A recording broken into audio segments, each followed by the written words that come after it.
சஞ்சய் ராய் இப்ப அந்த பாலிகிராஃபி டெஸ்ட்ல வந்து நெறைய விஷயங்கள மாத்தி சொல்லியிருக்காரு அப்படின்னு சொல்றாங்க. எல்லா விஷயத்தையும் நம்ம டிரான்ஸ்பரண்டா வெளியே சொல்லிட்டு இருந்தோம்னா பிரச்சனையே ஆகும். அதனால இவர் அக்யூஸ்ட் இவர் எல்லாத்துக்குமே இவரோட எவிடன்சஸ் எல்லாமே மேட்ச் ஆகுது அப்படின்ற லெவல்லயே இதை முடிக்கலாமா அப்படின்ற மாதிரி பார்க்குறாங்க அப்படின்னு தான் தோணுது. ஆனால் நான் இன்னும் ஸ்ட்ராங்காக நம்புறது என்ன அப்படின்னா, முதல் நாள்லேருந்தே நம்புறது என்னன்னா, அங்கே ஒரு பெரிய மர்மம் இருக்கு. நாங்கள் போகும்போதே அவர் இறந்து கிடந்தாவ அப்படின்ற மாதிரி சொல்கிறது கூட உண்மையாக இருக்கலாமே. முன்னாடியே அந்த பொண்ணு அந்த இடத்துல மர்டர் பண்ணியிருக்கலாம் யாராவது. ஸோ எதுவுமே நம்மக்கிட்ட பார்த்தீங்கன்னா அந்த full CCTV surveillance of that room நம்மக்கிட்ட கிடையாது. டெட் பாடியோட ஃபிங்கர் பிரிண்ட்ஸ் நம்மக்கிட்ட கிடையாது. ஃபொரன்சிக் அனாலிசிஸ் டெஸ்ட்லாம் யூஸ் பண்ணியிருக்க முடியாது. இந்த மாதிரி பல்வேறு டிஸ்கிரிமினன்சிஸ் இருக்கிறதுனால நம்மளால் எதுவுமே பேச முடியல. ஆனால் ஏதோ ஒரு பொய், ஏதோ ஒரு மறைக்கிறாங்க. கரெக்டாக இந்த ஃப்ளோரில் இருக்கிற இந்த டிபார்ட்மெண்ட்டில் இருக்கிற அந்த செமினார் ஹாலில் தான் இந்த பொண்ணு தனியாக படுத்துக்கிட்டு இருக்குன்ற லெவல் வரைக்கும் அவர் ஏன் தேடி போகணும் அந்த இடத்துல? அவர் தனியாக போயிட்டு ஒரு பெண்ணை இவ்வளோ தூரம் பண்ணியிருக்க முடியாது. ஏன்னா அந்த சண்டையில் பார்த்தீங்கன்னா இவர் அடிபட்டிருப்பார். கொலைன்ற லெவலில் நடந்திருக்க வாய்ப்பே இல்லை. வெறும் ரேப் தான் மோட்டிவ் அப்படின்றாரு. அன்றைக்கி நைட் நான் கொஞ்சம் அடிச்சுட்டேன், ஐ வாண்ட் டு ரேப் அப்படின்ற மாதிரி தான். அதாவது ஒரு பெண் தேவைன்றது தான் மோட்டிவ் போது ஏன் இந்த பொண்ணை கொலை செய்யணும்? கொலை செய்கிறது கூட பார்த்தீங்கன்னா ஆக்சிடென்டலாக கொலை மாதிரி தெரியல, டார்ச்சர் அண்ட் மர்டர் மாதிரி இருக்குது. இது எல்லாமே பார்த்தீங்கன்னா ஏதோ ஒரு பெரிய விஷயம் மறைக்கிறாங்கன்றது மனசாட்சி இருக்கிறவங்களுக்கு புரியும். இதை கோர்ட்டில் ஒரு எவிடன்ஸாக எடுத்துக்க மாட்டாங்க. ஓகேங்களா? இதை பேஸ் பண்ணி சிபிஐ அடுத்த கட்டத்தில் போலீஸ் பார்த்தீங்கன்னா அந்த கேஸை ஃபர்தராக ப்ரொசீட் பண்ணுறதுக்கோ இல்லைனா மற்ற துருவுகளில் பார்த்தீங்கன்னா தேடுறதுக்கோ தான் உதவுமே தவிர, இந்த பாலிகிராஃப் டெஸ்ட்டில் இவர் தான் கொலையாளி நான் ஒத்துக்கிட்டாரு, அதனால் இவர் தூக்கிட்டு நீங்கள் ஜெயிலில் போடுங்க, தண்டனை கொடுங்க, தூக்கில் எடுங்கலாம் சொல்ல முடியும். கொல்கட்டா இஷ்யூ பத்தி நம்ம லாஸ்ட் டைம் நெறைய பேசியிருந்தோம். அண்ட் பாலிகிராஃபி டெஸ்ட் எப்படி நடத்துறாங்க, அதனுடைய ப்ரொசீஜர்ஸ் என்ன அப்படின்றத பார்த்தோம். அண்ட் அப்டேட்ஸ் வந்துட்டே இருக்கு. நெறைய ட்விஸ்ட் அண்ட் டர்ன்ஸ் இதுல இருந்துட்டே இருக்கு. அண்ட் குறிப்பா சொல்லணும் அப்படின்னா, சஞ்சய் ராய் இப்ப அந்த பாலிகிராஃபி டெஸ்ட்ல நெறைய விஷயங்கள மாத்தி சொல்லியிருக்காரு அப்படின்னு சொல்றாங்க. மாத்தி தான் சொன்னாரா? என்ன நடந்துச்சு? நீங்க சொல்லுங்களேன் கொஞ்சம். இல்ல இது 2 ஆங்கிள்ல பார்க்கலாம். ஒரு ஆங்கிள் பார்த்தீங்கன்னா, ரிப்போர்ட் சொல்றது. ரிப்போர்ட் சொல்றது எல்லாமே இவர் தான் குற்றவாளி அப்படின்ற மாரி தான் எல்லாமே ஆதாரமா இருக்கு. செமன் அனாலிசிஸ்ல ஒரு டிஎன்ஏ மேட்ச் ஆகுதுன்றாங்க. அந்த பிளட் ஸ்டெயின் மேட்ச் ஆகுதுன்றாங்க. அதுக்கப்புறம் இந்த சிசிடிவி எல்லாமே பார்த்தீங்கன்னா, இவருக்கு சாதகமா தான் இருக்கு. ஆனா இவரு ஒருத்தரோட டிஎன்ஏ தான் அதில இருக்கா? அதே மாரி வேற யாராவது இன்வால்வ் ஆயிருக்காங்களா? இது எல்லாத்துலயுமே பார்த்தீங்கன்னா சிபிஐ சைட்லேருந்து மௌனமா தான் இருக்கு. நம்மளுக்கு எதுவுமே வெளிய தெரிய மாட்டேன்து. அதே மாரி நீங்க சொல்ற மாரி சஞ்சய் அந்த பாலிகிராஃப் டெஸ்ட்ல அவர் சொன்னதா இருக்கட்டும், அவர் பேசினதா இருக்கட்டும், எல்லாமே பார்த்தீங்கன்னா நம்ம எல்லாருக்கும் அதிர்ச்சி தரக்கூடிய விஷயமா தான் இருக்கு. நான் போகும்போதே அங்க அவங்க இறந்த நிலையில தான் இருந்தாங்க. ரத்த காயத்தோட தான் இருந்தாங்க. இதெல்லாம் அவர் சொல்றது பார்த்தீங்கன்னா பாலிகிராஃப் டெஸ்ட்ல கேஸ ரொம்ப எப்படி சொல்றது? கன்ஃப்யூஷனுக்கு லெவலுக்கு கொண்டு வருது. நம்மளும் அதுதான் ஃபர்ஸ்ட்லேருந்தே சொல்லிட்டு இருக்கோம். என்னன்னா ஒருத்தர் செய்யக்கூடிய காரியம் மாரியே இது இல்ல. கண்டிப்பா பல பேர் ஈடுபட்டிருப்பாங்க அப்படின்ற மாரி சொல்லியிருந்தோம். இவர் பார்த்தீங்கன்னா, நான் குற்றவாளி கிடையாது. நான் கொலை செய்யவே இல்ல. நான் போகும்போது ஆல்ரெடி அவங்க இறந்த நிலைமையில தான் இருந்தாங்க அப்படின்னு சொல்றாங்க. பட் ஆனா ஆதாரம் எல்லாமே இவருக்கு கண்டிப்பா அதில இன்வால்வ்டுன்ற ஆதாரங்கள் எல்லாமே இருக்கு. ஓகேங்களா? அப்படின்ற முடியல ஒரு ஆடு கிடைச்சிருச்சு. அவ்வளோதான். அதனால மத்த விஷயத்த இவங்க சிபிஐ வெளிய கண்டுபிடிச்சுட்டு வெளிய சொல்லாம இருக்காங்களா? நேஷனல் இன்டெகிரிட்டி ரீசன்ஸ்க்காக, இல்ல செக்யூரிட்டி ரீசன்ஸ்க்காக இது எல்லாத்தையும் நம்ம சொன்னோம்னா, ரொம்ப சென்சேஷன் ஆயிடும். இப்ப தான் கொஞ்சம் கலவரம் கொஞ்சம் லைட்டா கம்மியாயிருக்கு.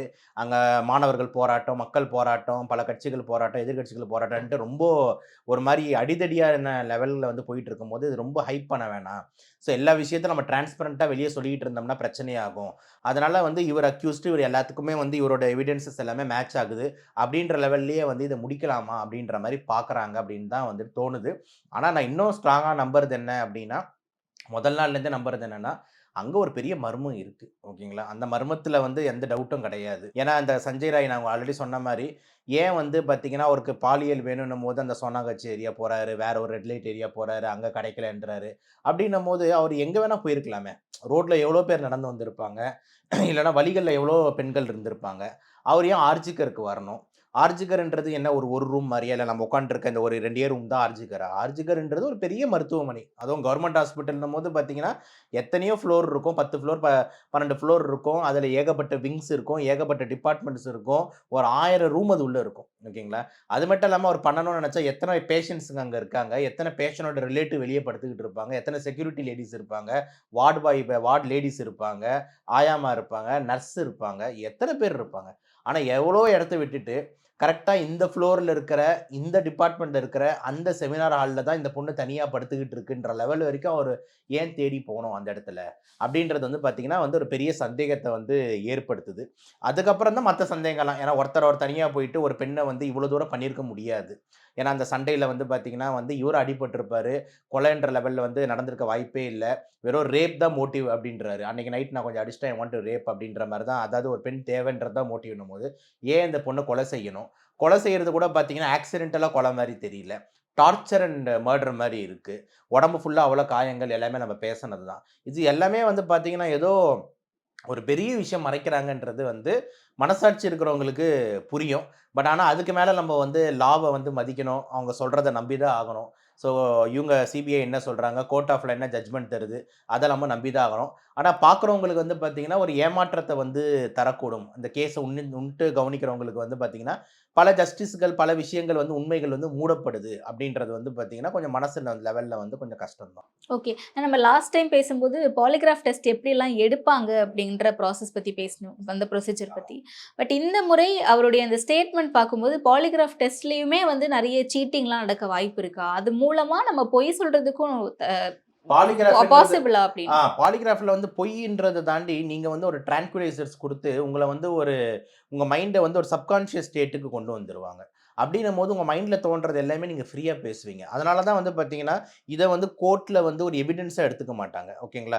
இத பேஸ் பண்ணி வந்து சிபிஐ வந்து அடுத்த கட்டத்துல போலீஸ் வந்து பார்த்தீங்கன்னா, அந்த கேஸ வந்து ஃபர்தரா வந்து ப்ரொசீட் பண்றதுக்கோ, இல்லன்னா வந்து மத்த துருவுகள்ல வந்து பார்த்தீங்கன்னா, தேடுறதுக்கோ தான் உதவுமே தவிர, இந்த பாலிகிராஃப் டெஸ்ட்ல இவர் தான் கொலையாளின்னு நான் ஒத்துக்கிட்டாரு. அதனால இவர தூக்கிட்டு நீங்க ஜெயில்ல போடுங்க, தண்டனை குடுங்க, தூக்குல எடுங்கன்லாம் சொல்ல முடியாது.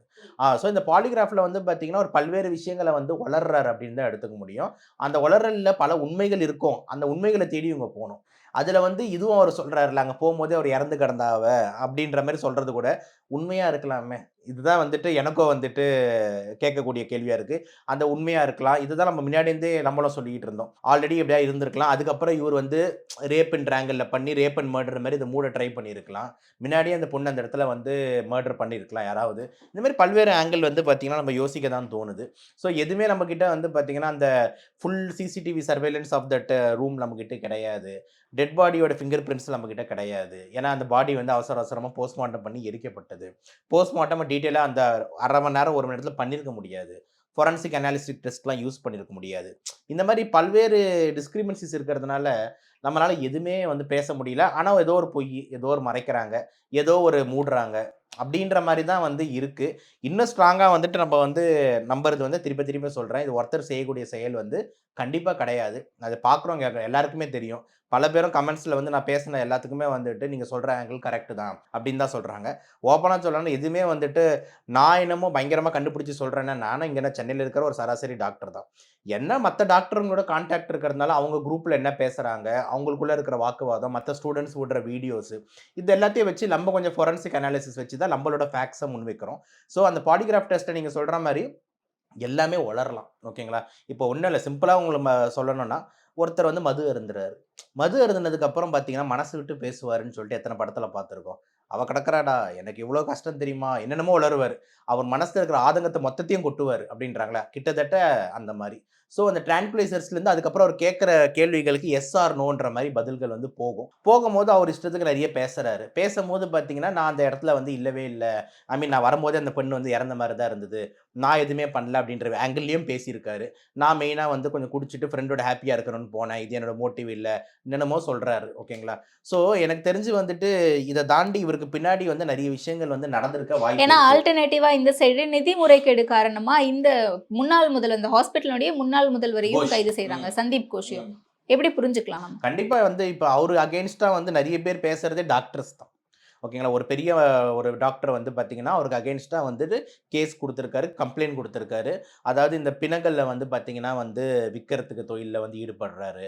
இந்த மாரி அன்னோன் பாடிஸ்லாம் வருதுங்கல்ல. இப்ப எக்ஸாம்பிள் நெறைய பேர் வந்து பார்த்தீங்கன்னா, அனாதையா அம்மா, அப்பாவ ரோட்ல விட்டுருவாங்க. நெறைய பேர் ரோட்லயே பிச்சை எடுத்துக்கிட்டு இருப்பாங்க. அந்த மாரி இதெல்லாம் வந்து விஷயங்கள், அந்த மாரி பாடிஸ்லாம் அடிபட்டு வருது அப்டின்னும்போது, அவங்களலாம் பிரைவேட் இன்ஸ்டிடியூட்க்கு வந்து கேடாவரா குடுத்துடுறது. ஏன்னா, இப்ப நம்மளோட டாக்டர்ஸ் படிக்கிறாங்கன்னா, இந்த முதல் வருஷத்துல வந்து அனாட்டமின்னு ஒரு சப்ஜெக்ட் படிப்பாங்க. அதுல டிசெக்ஷன் ஹால்னு போவாங்க. நல்லா அந்த வசூல்ராஜ் எம்பிபிஎஸ்னு ஒரு படம் பார்த்துருப்பீங்க. ஒரு டெட் பாடியை வச்சுக்கிட்டு எல்லாரும் அறுத்து பார்த்துட்டு இருப்பாங்க. அது பேர் கெடாவர் அப்படின்னு சொல்லுவாங்க. ஸோ அந்த கெடாவர்லாம் வந்து அவ்வளோ ஈஸியாக கிடைக்காது பிரைவேட் காலேஜஸில். ஓகேங்களா, கவர்மெண்ட்லனா நம்மளுக்கு இந்த மாதிரி கிடைக்கும். ஸோ பிரைவேட் காலேஜஸில் இந்த மாதிரி கெடாவர் வேணும், இல்லைனா வந்து மனித உறுப்புகள் வேணும், லிவர் வேணும், கிட்னி வேணும். ஏன்னா அங்கே இருக்கிற பிரைவேட் காலேஜஸில் இருக்கிற ஸ்டூடெண்ட்ஸும் வந்து படிக்க வேண்டியது இருக்குது. அப்போ அந்த மாதிரி கெடாவர்லாம் வந்து விற்பனையிலையும் இவர் வந்து ஈடுபட்டிருக்காருன்னா அங்கே இருக்கிற டாக்டர் குற்றச்சாட்டு வந்து வைக்கிறாரு. இதெல்லாம் வந்து பார்த்தீங்கன்னா வந்து புது புது திருத்திருக்கு தகவல்கள். இதை தாண்டி வந்து பார்த்தீங்கன்னா வந்து இது வந்து கம்ப்ளைண்டாகவே கொடுத்துட்டாரு அவர். ஸ்டூடெண்ட்ஸ் பேசுறது 1000 இருக்கு. ஓகேங்களா, ஸ்டூடெண்ட்ஸ் வந்து கதை கதையாக சொல்கிறாங்க. அதாவது உள்ளே இருக்கிற அந்த ட்ரக்ஸில் ஆரம்பிச்சு உள்ள எல்லாருக்கும் ட்ரக்ஸ் சப்ளை வந்து தெரிஞ்சே நடக்குது. அதே மாதிரி வந்து பார்த்தீங்கன்னா அந்த ஆல்கஹால் பார்ட்டிஸ், அந்த ட்ரக் அண்ட் பார்ட்டிஸ் வந்து பிளான் பண்ணி பண்ணுறாங்க. பல பெண்களை டார்கெட் பண்ணி வந்து பார்த்தீங்கன்னா ட்ரக் அடிக்டாக மாற்றுறாங்க, அவங்களோட கண்ட்ரோல் கொண்டு வராங்க. இதெல்லாம் ஸ்டூடெண்ட்ஸ் வந்து வைக்கிற அலிகேஷன். இதெல்லாம் டீன் கிட்ட போகவே முடியாது. இவர்கிட்ட போய் கம்ப்ளைண்ட் ஆங்கிளில் போனோம்னா உடனே இந்த டார்ச்சரு, நீங்கள் படிச்சுட்டு வெளியே போக விரும்பலையா, இந்த மாதிரி தான் வந்துட்டு வருது. ஸோ நாங்களாம் ரொம்ப கஷ்டப்படுறோம். அதே மாதிரி நிறைய கம்ப்ளைண்ட் சொல்கிறாங்க. இந்த மாதிரி வந்து எங்களுக்கு வந்து 48 மணி நேரம் வேலை செய்கிறோம், 36 மணி நேரம் கம்மி, 48 மணி நேரம் கூட 2 நாள் கூட தொடர்ந்து வேலை செய்கிறோம். இதை பற்றிலாம் நாங்கள் போயிட்டு ஏதாவது பேச மேலே போனோம் அப்படின்னா எங்கள் ப்ரொஃபஸர் லெவல்லேருந்தே ப்ரெஷர் வந்து வருது. இதெல்லாம் போய் பேசாதீங்க, எல்லா டிபார்ட்மெண்ட் இப்படி தான்றாங்கன்ட்டு. அதே தான் டீன் கிட்ட போனோம்னா வந்து டீன் உடனே எங்கள் ப்ரொஃபஸரை கூப்பிட்டு வந்து என்ன சொல்கிறாருன்னா, இவங்களெல்லாம் எப்படி நீங்கள் வந்து டிபார்ட்மெண்ட் வச்சிருக்கீங்க, இந்த ஸ்டூடெண்ட்ஸ் எல்லாம் வந்து நம்மளை பற்றி பேசுகிறாங்க, ஃபெயில் பண்ணுங்க அப்படின்றாங்கல்ல. ஸோ இது எல்லாமே எங்கள் மேலே தான் ப்ரெஷராக வந்து அமையுது அப்படின்னு சொல்லிட்டு அங்கே இருக்கிற ஸ்டூடெண்ட்ஸ் நிறைய பேர் வந்துட்டு சேட் பண்ணுறாங்க, மூஞ்ச மறைச்சிக்கிட்டு பேசுகிறாங்க. இதெல்லாமே உள்ளே அங்கே நடந்துகிட்டு இருக்கு.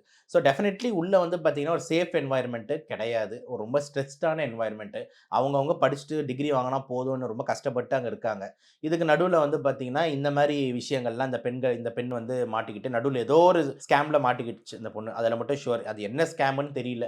அதெல்லாம் வெளியே கொண்டு வருவாங்க தான் எவ்வளோ தூரம் பேசிகிட்டு இருக்கோம், தொண்டை தண்ணி வற்றி பேசிக்கிட்டு இருக்கோம். ஆனால் ஒரு யூஸ் இல்லை. அங்கே இருக்கிற மாணவர்கள் இதுக்கு மேலே என்ன போராட்டம் பண்ண முடியும்? எல்லாம் பண்ணிட்டாங்க. சிபிஐ கிட்டேயும் கேஸ் போயிடுச்சு. சிபிஐயே வந்து பார்த்தீங்கன்னா இவ்வளோ தான் கொடுக்குது அப்படின்னும் போது அதை நம்ம நம்பி ஏற்றுக்கிட்டு தான் போனோம். ஆனால் என்ன நம்பிக்கையும் போயிடுது. இல்ல, ஒரு பக்கம் ஸ்டேட் கவர்மெண்ட்டும் இதை வந்து ஏதோ ஒரு விஷயம் மறைக்கிறாங்க அப்படிங்கிறது ஸ்டார்டிங்ல இருந்தே பேசிட்டு இருக்கோம். அண்ட் இன்னொரு பக்கம் அவங்களுடைய பேரண்ட்ஸையும் ரீசன்ட் டேஸா வெளியே வரல. என்ன ரீசன் அப்படின்னு பார்க்கும்போது தான் அவங்களுமே வந்து அன்அஃபிஷியலா ஹவுஸ் அரெஸ்ட்ல இருக்காங்க அப்படிங்கிறது தெரியுது. ஏன் அவங்கள ஹவுஸ் அரெஸ்ட்ல வைக்கணும்? பிரச்சனை தான் மேடம்.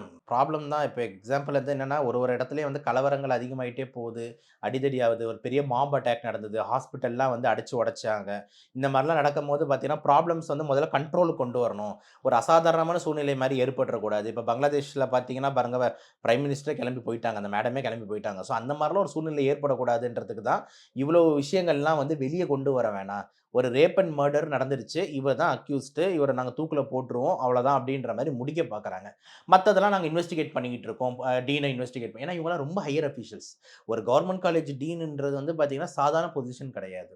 ஒரு எக்ஸாம்பிள் வந்து பாருங்க, ஒரு டிஸ்ட்ரிக்ட்ல வந்து அந்த இடத்துல கலெக்டர் வந்து இல்ல அப்படின்னா, ஐஏஎஸ் ஆஃபீசர்லாம் அடுத்த டீன் அந்த டெசிஷன் எடுக்கலாம்.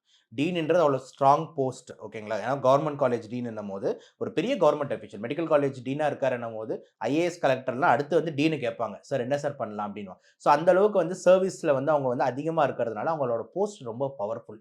ஸோ இத்தனை பேரை வந்து நம்ம அவ்வளோ ஈஸியா எக்ஸ்போஸ் பண்ணி பிரச்சனையை கொண்டு வந்துட்டா, அப்புறம் எல்லா மெடிக்கல் காலேஜஸ்லயும் வந்து பூதாகாரமா கிளம்ப ஆரம்பிச்சிருமோ அப்படின்னு சொல்லிட்டு கவர்மெண்ட் ரொம்ப பயப்படுதுன்னு நினைக்கிறேன். அதனால வந்து விஷயத்த வந்து கொஞ்சம் டிசால்வ் பண்ணுவோம். பேரண்ட்ஸ் எல்லாம் ரொம்ப வந்து இன்டர்வியூ கொடுக்க வைக்க வேணாம், பேச வைக்க வேணாம். ஏன்னா மீடியா உடனே போய் கண்டிப்பா கேட்பாங்க. எதுவா இருந்தாலும் எடுத்து எல்லா மக்களுக்கு தெரியணும், வெளிச்சம் தெரியணும்னு உடனே ஆரம்பிப்பாங்க. ஆனா இது வந்து நம்ம பேசினா எல்லாருக்கும் டேஞ்சர். அந்த ஸ்டேட்டுக்கு மட்டும் டேஞ்சர் தான் ஸ்டார்டிங் நினைச்சாங்க. ஆனா இது ஒரு நேஷனல் இஷ்யூவா மாறும்போது நேஷனலே கொஞ்சம் இனிஷியலா வெஸ்ட் பெங்கால் ஸ்டேட்ல மட்டும் தான் பிரச்சனை அப்படின்னு சொல்லிட்டு பிஜேபி கூட வந்து பார்த்தீங்கன்னா, அவங்களுக்கு அகைன்ஸ்டா நிறைய போராட்டங்கள் நிறைய பண்ணிட்டு இருந்தாங்க. ஆனா அப்ப இஷ்யூ வந்து வெஸ்ட் பெங்கால் மட்டும் இல்லாம, இந்தியால இருக்கிற எல்லா டாக்டர்ஸும் பேச ஆரம்பிச்சுட்டாங்க. எங்க ஹாஸ்பிட்டல். அப்ப இது அடுத்த லெவலுக்கு போகக்கூடாதுன்னா, இப்ப டீன் தான் பிரச்சனை, இவங்க தான் பிரச்சனை அப்படி இப்படின்னு ஒரு இன்ஃபர்மேஷன் வந்துருச்சு. இந்த மாரிலாம் வந்து சிபிஐ என்கொயரில வருது. இவங்கலாம் அரெஸ்ட் பண்ணப்படுறாங்கன்னா, அப்ப அடுத்தடுத்த ஹாஸ்பிட்டல் எல்லாருமே பேச ஆரம்பிப்பாங்க. ஸோ இதுக்கெல்லாம் ரிசால்வ் பண்றதுக்கு முதல்ல இந்த மேட்டர முடிப்போம். ஃப்ரீக்வென்ட்டா இதுக்கப்புறம் நடக்கக்கூடாதுன்ட்டு பார்த்தீங்கன்னா, நேஷனல் டாஸ்க் ஃபோர்ஸ் போட்டிருக்காங்க. கோர்ட் ஆஃப் லா வந்து ஆர்டர் பிரகாரம் போட்டு, அத கமிட்டி போட்டு, எல்லா கவர்ன்மெண்ட் காலேஜஸ்க்கும் இதான் விதிமுறை. எல்லா ஃப்ளோர்லயும் இது இருக்கணும். எல்லா ரூம்ஸ்லயும் இது இருக்கணும். இது எல்லாமே நீங்க என்ஷூர் பண்ணணும்ன்ட்டு ஒரு பெரிய கமிட்டி போட்டிருக்காங்க. ஸ்டேட்டுக்கு ஸ்டேட், டிஸ்ட்ரிக்ட் டிஸ்ட்ரிக்ட் எல்லாம் போட்டு மானிட்டர் பண்றோம்னு சொல்லிட்டு இப்ப பண்றாங்க. இதுதான் இவங்களோட பிளானா வந்து இருக்குன்னு நம்ம பார்த்துக்கலாம். அண்ட் ரீசெண்டா தமிழ்நாடு கவர்மெண்ட்டுமே நம்மளுடைய ஹாஸ்பிட்டல்ஸ்ல என்னென்ன விஷயம்லாம் இருக்கணும், மெயினா வந்து போலீஸ் பூத் இருக்கணும் அப்படின்ட்டு பல விஷயங்களை வந்து சொல்லியிருக்காங்க. இது எந்த அளவுக்கு ஹெல்ப்ஃபுல்லா இருக்கும் ஃபியூச்சர்ல நினைக்கிறீங்க? ரொம்ப ரொம்ப இம்பார்ட்டன்ட் மேடம். ரொம்ப ரொம்ப இம்பார்ட்டன்ட். போலீஸ் பூத்த வந்து சும்மா கண்ட இடத்துலலாம் இருக்கிறது வேஸ்ட்டுட்டு. இப்ப எக்ஸாம்பிள் வந்து பார்த்தீங்கன்னா, நம்ம போனோம்னா வெளிய ரோட்ல போம்போது அந்த பெசன்ட் நகர் பீச்ல ஒரு போலீஸ் பூத் பார்க்கலாம். ஓகேங்களா? ஏன் ஒரு பப்ளிக் கூடுறாங்க அப்படின்ற மாரி. ஒரு மால் காமனா ஒரு இடத்துல பார்த்தீங்கன்னா, ஒரு போலீஸ் பூத் பார்க்குறோம். ஸோ அது மாரி டிராஃபிக் அதிகமான இடத்துல ஒரு போலீஸ் பூத் பார்க்குறோம். அப்புறம் எல்லா கட்சி முன்னாடி ஒரு போலீஸ் பூத் பார்க்குறோம். இங்கலாம் இருக்கிறத விட மருத்துவமனையில இருக்கிறது ரொம்ப முக்கியம். ஓகேங்களா? ஏன்னா, அங்க தினம் தினம் பார்த்தீங்கன்னா, நூத்துக்கணக்கான பேர் வந்து மக்களுக்கு புரியிற மாரி சொல்லணும்னா, நூத்துக்கணக்கான பேர் சாகுறான். புரியுதா நான் சொல்றது? டெய்லி டாக்டர்ஸ் வந்து பார்த்தீங்கன்னா, டெத் சர்டிஃபிகேட் எழுதுற இடம். ஓகேங்களா? அம்மா உங்க குழந்தை இறந்துடுச்சு. அம்மா நீங்க ஆக்சிடென்ட் ஆயினா உங்க வீட்டுக்காரர் இறந்துட்டாரு. உங்க வைஃப காப்பாத்த முடியல. உங்க தாத்தா போயிட்டாரு. அப்படின்னு சொல்லிட்டு நெறைய பேர் காப்பாத்துவோம். 100 பேர காப்பாத்துனாலும், அங்க ஒரு 2 பேர் வந்து பார்த்தீங்கன்னா, இறக்க தான் செய்வாங்க. ஏன்னா அது மருத்துவமனை, ஐசியூ. இப்ப நேத்து வந்து இப்ப எங்க எங்க ஹாஸ்பிட்டல் நான் வந்து ஒரு டெத்த வந்து சொன்னேன். ஒரே ஓன்னு அழறாங்க. இப்ப எக்ஸாம்பிள் அந்த பெண் வந்து பார்த்தீங்கன்னா வந்துட்டு நார்த் ஈஸ்ட் அதாவது இந்த சைனீஸ் மாரி இருப்பாங்கல்ல, அந்த டைப் அந்த பொண்ணு. ரொம்ப யங் ஏஜ் கேர்ள் ஓகேங்களா? பயங்கரமா என்ன சாப்பிட்டாங்க என்னன்னு தெரியல. ஃபுட் பாய்சனிங் அப்புறம் லங்ஸ் ஃபுல்லா இன்ஃபெக்ஷனு, சீல் புடிச்சு இறந்துடுறாங்க. இப்ப நம்ம அவங்க கிட்ட வந்து சொல்லும்போது, அவங்க வீட்டுக்காரர் ஓன் இல்ல அவங்க அவங்க ரிலேட்டிவ்ஸ் ஒரு அசாதாரணமான சூழ்நிலை. ஸோ என்ன ஆச்சு 2 நாள் முன்னாடி வந்து நல்லா தானே இருந்தா, திடீர்னு இறந்துட்டான்னு சொல்றீங்களேன்ட்டு. இன்ஃபெக்ஷன் அவ்வளோ மோசமா இருக்குப்பா அப்படின்னு தான் நம்ம சொல்ல முடியும். ஸோ அந்த இடத்துல என்ன வேணா அடிதடி வந்து நடக்கலாம். ஏன்னா அவ என் லவ் பண்ணி கல்யாணம் பண்ணிக்கிட்ட பொண்ணு செத்துட்டான்னு சொல்றியேடா, நீ எல்லாம் எதுக்குடா டாக்டருக்கு படிச்சுட்டு ஓங்கி என்ன ஒரு அடி அடிச்சுட்டான்னு வச்சுக்கோங்க. அடிச்சா கூட பரவால்ல வாங்கிக்கலாம். குத்திட்டான்னு வச்சுக்கோங்க. என்னங்க ஆகுறது? ஸோ இந்த மாரி வந்து பார்த்தீங்கன்னா, போலீஸ் கண்டிப்பா தேவை. ஸோ அதனால தான் செக்யூரிட்டி ஸ்ட்ராங் பண்ணணுன்றோம். ஓகேங்களா? ஏன்னா கவர்மெண்ட்டே போலீஸ் ஒரு இடத்துல வைங்கன்னு சொல்ல முடியாது. இவங்க இந்த மாரி இனிஷியேட்டிவ் எடுத்து போலீஸ் பூத் ஒண்ணு வைக்கிறாங்கன்னா, ரொம்ப நல்ல விஷயம். எஸ்பெஷலி கவர்மெண்ட்ல. ஏன்னா கவர்மெண்ட்ல கூட்டம் எக்கச்சக்கம். பிரைவேட்ல வந்து பார்த்தீங்கன்னா, கம்பேரேட்டிவ்லி ரொம்ப பார்ஷ் பேஷண்ட்ஸா இருப்பாங்க. நீட்டா புரிஞ்சுப்பாங்க. ஒண்ணுத்துக்கும் கன்சென்ட் ஃபார்ம் அப்படின்னு சொல்லிட்டு பயங்கரமான இருக்கு. அத தாண்டி ஏதாவது ஆனாலும் செக்யூரிட்டி ஃபோர்ஸ், பாடி கார்ட்ஸ் இந்த பிளாக் கார்ட்ஸ்லாம் இருக்காங்கல்ல, பவுன்சர்ஸ் மாரி இருப்பாங்கல்ல. அந்த பவுன்சர்ஸ்லாம் பிரைவேட் ஹாஸ்பிட்டல்ல வச்சிருப்பாங்க. ஆனா கவர்மெண்ட் ஹாஸ்பிட்டல்ல அந்த மாரி இல்ல. ஓகேங்களா? யார் வேணா ஒரு 100 பேர் உள்ள இல்ல போலாம். போலீஸ் பூத்துங்கிறத நான் எக்ஸாம்பிள்க்கு சொன்னேன். பட் இந்த விஷயம் இல்லாம நெறைய விஷயங்கள் கொண்டு வந்திருக்காங்க. தேவை. இப்ப example floor to floor CCTV. அதே மாரி ஃப்ளோர் டூ ஃப்ளோர் செக்யூரிட்டி. அத தாண்டி வந்து பார்த்தீங்கன்னா, சிசிடிவியோட சென்டர் 24 ஹவர்ஸ் மானிட்டரிங் இங்க வந்து பண்ணப்படுறாங்க. இத தாண்டி வந்து பார்த்தீங்கன்னா, இண்டிவிஜுவல் ரூம்ஸு, கழிப்பறைகள் எல்லாமே வந்து பார்த்தீங்கன்னா வந்து ஒரு ஸ்டாண்டர்டுக்கு கொண்டு வரணும். போலீஸ் பூத்துன்றது ஒரு எக்ஸ்ட்ரா வந்து கண்டிப்பா அது தேவை. ஸோ சர்வேலன்ஸ் எப்பயுமே இருக்கு அப்படின்னு சொல்லிட்டு மக்களுக்கு வந்து புரியணும். அப்பதான் வந்து பார்த்தீங்கன்னா, இந்த மாரி விஷயங்கள் வந்து நடக்காது அப்படின்றது உண்ம.